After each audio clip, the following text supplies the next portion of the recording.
Hey everybody, what's going on? I know it's been a while since I've done a video, so here we go. Got a nice looking guitar here. Those are the images he wanted, and pull it on out, and he said he wanted to leave that inlay. He wanted to keep that. He liked that because it matches the frets. So go ahead and tape it all up. Tape up all the areas I'm going to go ahead and paint black. Go ahead and tape up all the component areas. Make sure I get those nice and taped up because you don't want to have any kind of dust or debris going in those areas. As you can see here, I went ahead and taped up the whole neck and everything, the back side of the top part.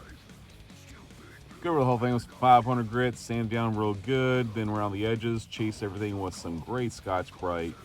I mean, this is pretty much a done deal. There's no gouges or chips I gotta sand out or prime. So it's a quickie, you know. Blow it off, wipe it down, clean it up real good, get rid of all that dust. And then go ahead and just nicely, gently go ahead and tape off that inlay with some fine line tape.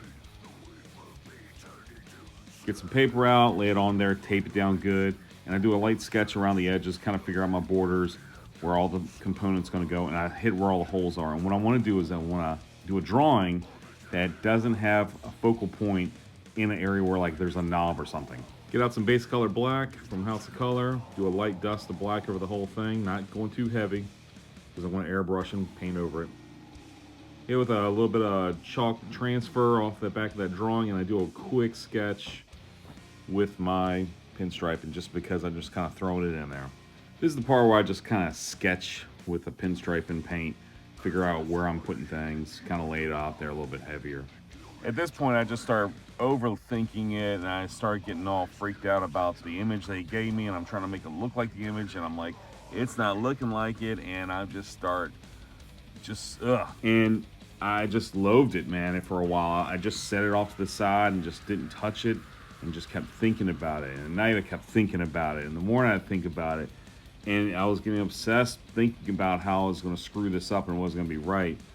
And I actually started to paint over it. And it's like, screw it, I'm going to do the whole thing over again. I don't like the way it looks. And when I started doing it over again, I started darkening up my first part of my pinstriping, and it kind of became a happy accident where I was like, hey, this looks kind of good. You know, I kind of like the depth of the pinstripe in the background and then in the foreground too. And it kind of worked. And I was like, hell yeah, man, let's just go for it.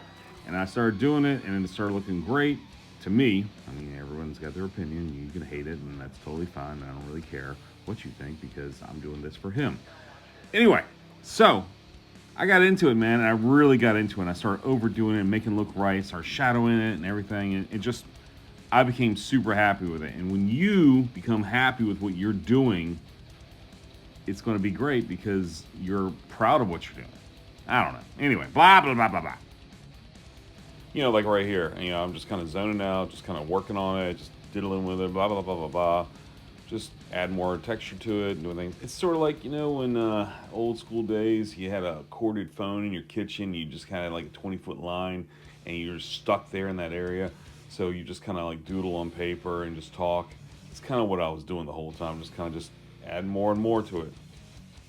So once I get everything straight and I like it, I go ahead and dust a little bit of black around all the component areas and around the inlay. So when I untape it, the inlay pops. So once it dries, I untape the pinstriping, boom, boom, boom, boom. You can see the inlay, how it kind of pops out against the artwork and doesn't really, you know, like fight against it. Make sure I sign my name. Don't like my name being too bright, so then I go ahead and dust it over because I don't want my name to be a focal point. I want it to just be in the background. Hit it with a couple coats of clear. Good thing it's flat. I can just really hammer that clear on. Hit it real good, sand it down, hit it again, smooth it all out. Looks pretty good to me. That looks good too. Kind of dust it around the logo so you can leave the logo on it. So he goes ahead and picks it on up, puts all the components together and brings it on back, lets me get a picture of it. And as you can see, you know, the inlay really pops out, the artwork pops out. It all kind of matches up nice, it looks good. He's really happy with it. Happy to the point where he has given me another guitar that I got to go ahead and work on. And I'll be having that in another video coming up, I guess, kind of soon, maybe the next 7 years or something, who knows. Anyway, hope you like it. Everything looks good to me. Yeah, like, follow, subscribe. If you got any questions, ask, and I'll get around to it and call you back. All right, y'all. Later.